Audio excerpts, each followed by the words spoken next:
ఆయుష్నిమ్మని అతడు నిన్ను వరమడగగా నీవు దానిని అతనికి అనుగ్రహించి ఉన్నావు. భక్తుడు ప్రార్థించాడట, ఆయుష్ నిమ్ముదేవా అని. అంటే మనం ఆయుష్ నిమ్మని కూడా అడగొచ్చా? అడగొచ్చు. ఇల్లు ఇమ్మని అడుగుతున్నావు, ఉద్యోగం ఇమ్మని అడుగుతున్నావు. ఇల్లున్నా ఉద్యోగం ఉన్నా ఆయుష్ లేకపోతే ఉపయోగం ఉందా? ఈ లోకంలో నేను జీవించి నిన్ను గణపరచులాగునా, నీ సాక్షిగా నేను బ్రతుకులాగునా, నీ చిత్తం నేను నెరవేర్చులాగునా ఆయుష్ నిమ్మని అడగండి. హిజ్కియా రాజు అక్కడ ప్రాంతంలో ఉంటుండగా షడ్గా ఒక వార్త అతని ఎదుగుకు వచ్చింది.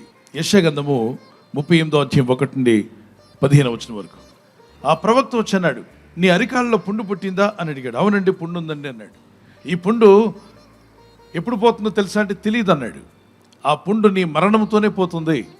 ఆ పుండు పుట్టిందే నిన్ను చావగొట్టడానికి, నిన్ను చంపేయడానికి వచ్చింది. రాజ్యాన్ని ఏలే రాజే గడగడ వణిగిపోయాడు, కలవరంతో నింపబడ్డాడు. అప్పుడు ఈ భక్తుడు ఆ పరిస్థితిని ఎలా జయించాడు, ఆ మరణము అనేటువంటి స్థితి నుండి ఎలా బయటపడగలిగాడు, చావును తప్పించుకోగలిగాడు. ఈయన ఎలా వచ్చింది శక్తి, ఎక్కడి నుండి పొందగలిగాడు? ఏ ఔషధాలు అతన్ని స్వస్థపరచలేదు, కానీ అద్భుతమైనటువంటి మార్గంలో అతను ఆయుష్ పొందగలిగాడు. ఆ సంవత్సరం చనిపోవలసిన వాడు ఎన్నో ఏళ్ళు బతకడానికి కృప పొందాడు. ఆ అద్భుతమైన పనితో మనం తెలుసుకుందాం. అతడు తన ముఖమును గోడ తట్టు త్రిప్పుకొని, యెహోవా, యథార్థ హృదయుడై సత్యముతో నీ సన్నిధిని నేను ఎట్లు నడుచుకుంటునో, నీ దృష్టికి అనుకూలముగా సమస్తము నేను ఎట్లు జరిగించుతునో కృపతో జ్ఞాపకం చేసుకోమని హిజ్కియా కన్నీళ్లు విడిచచ్చు యెహోవాను ప్రార్థింపగా. యెహోవాకు, దేవునికి ప్రార్థించాడంట.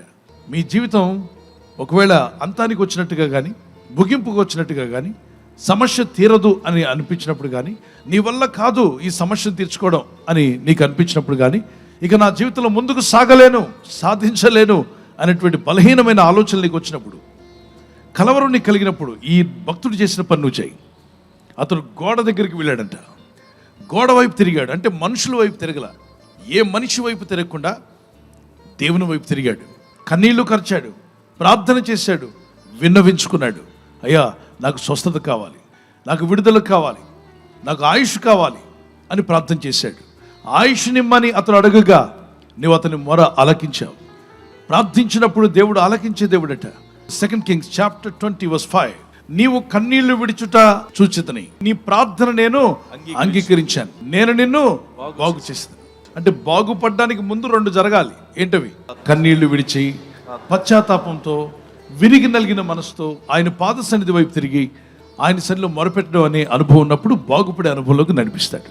మీ కన్నీరు అనవసరమైన వాటికి ఏడవకుండా అవసరమైన ప్రభు పాద సన్నిధిలో మీరు ఏడిస్తే అద్భుతాలు జరిగిస్తాడు, ఆశ్చర్యాలు జరిగిస్తాడు. దేవుని దగ్గర మొరపెట్టు. దేవుణ్ణి అడిగిన వారికి దేవుడు ఆయుష్ను ఇంక్రీజ్ చేయబోతున్నాడు. ప్రభువా, నీ సన్నిధిలో భక్తుడు రాజు అడిగినప్పుడు ఆయుష్ నిమ్మని అడగగా అతనికి నువ్వు ఆయుష్ దయచేసావు. ఇదిగో ప్రార్థిస్తున్న నాకు కూడా నువ్వు ఆయుష్ని ఇస్తావు. నేను ఎవరి కోసం అయితే ప్రార్థిస్తున్నానో, తండ్రి కొరకు తల్లి కొరకు నువ్వు ఎవరి కోసం చేస్తున్నావో వారికి కూడా ఆయుష్ నిమ్మని మీరు ప్రార్థన చేస్తే దేవుడు ఇవ్వగలడు. పిల్లరా, కళ్ళు మూసుకుందాం, ఒక చేతిని గుండె మీద చేపెట్టుకుందాం, ఒక చేయి ప్రభు వైపు ఎత్తుదాం. ప్రభు, ఈ లోకంలో ఎన్నున్నా నీ కృపలో మేము బ్రతికేలాగా ఆయుష్ను దయచేయమని గట్టిగా అడగండి. అయ్యా, నీవు ఇచ్చే ఆయుష్ మాకు కావాలి, నీ కాపుదలు మాకు కావాలి, మా ప్రయాణంలో నీ కాపుదలు కావాలి, మా రాకపోకల్లో నీ కాపుదలు కావాలి. తండ్రి, నీవిచ్చే ఆయుష్ యేసు క్రీస్తు నామములో మాకు దయచేయమని అడుగుతున్నాం. నీ ప్రజలందరికీ ఆయుష్నిచ్చేవాడు నీవే. ఈ రాత్రి నెమ్మదితో పండుకొని సురక్షితంగా కాపాడబడినట్లుగా నీ అగ్ని కంచి వేసి మమ్మల్ని కాపాడండి. మీ చిత్తములో కొనసాగే కృప మా అందరికీ దయచేయమని యేసుక్రీస్తు ప్రశస్త నామములో వీరందరికీ చక్కని నిద్ర దయచేసి తెల్లవారు లేచి కృపను మాకిమ్మని క్రీస్తు యేసు నామములో అడిగి వేడుకుంటున్నాం మా పరలోకపు తండ్రి. ఆమేన్, ఆమేన్. ఈ వాగ్దానాన్ని మీతోనే ఉంచుకోకుండా లైక్ చేయండి, షేర్ చేయండి. అనేకులు ఈ యొక్క ఛానల్ సబ్స్క్రైబ్ చేసుకోమని తెలియపరచండి. సబ్స్క్రైబ్ చేయని వారు కూడా సబ్స్క్రైబ్ చేయండి. Good night. God bless you.